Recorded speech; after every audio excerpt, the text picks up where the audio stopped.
సందర్భంగా తెలియజేస్తున్నా.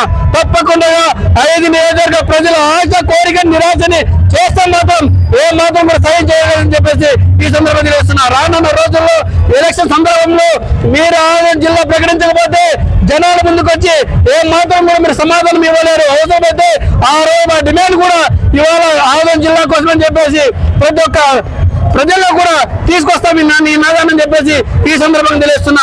తప్పకుండా ఆదిలాబాద్ జిల్లా వస్తేనే రానున్న రోజులు ఓట్ల కోసం మా ఇంట్లోకి వస్తారు, లేకపోతే ఓట్లను కూడా బహిష్కరించే రోజులు వస్తాయని చెప్పేసి ఈ సందర్భంగా తెలియజేస్తున్నాం.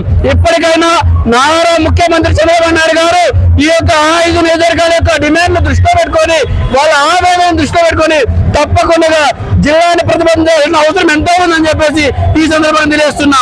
రానున్న రోజుల్లో జిల్లాను చేయకపోతే ఇదే రోడ్ల మీద అనేక రకాల కార్యక్రమాలు కూడా జరుగుతాయి, అనేక రకాల ఇబ్బందులు కూడా జరుగుతాయి. దాన్ని దృష్టిలో పెట్టుకున్న ఇవాళ ఇంటెలిజెంట్ వ్యవస్థ అన్ని రకాల కార్యక్రమాలపై దృష్టిలో పెడుతుంది. అయినప్పుడు కూడా వాళ్ళు నిమ్మకి నీరెత్తుకుని ఉన్నారంటే ఎంత దుర్మార్గమైన పరిస్థితి అర్థం చేసుకోవాలి.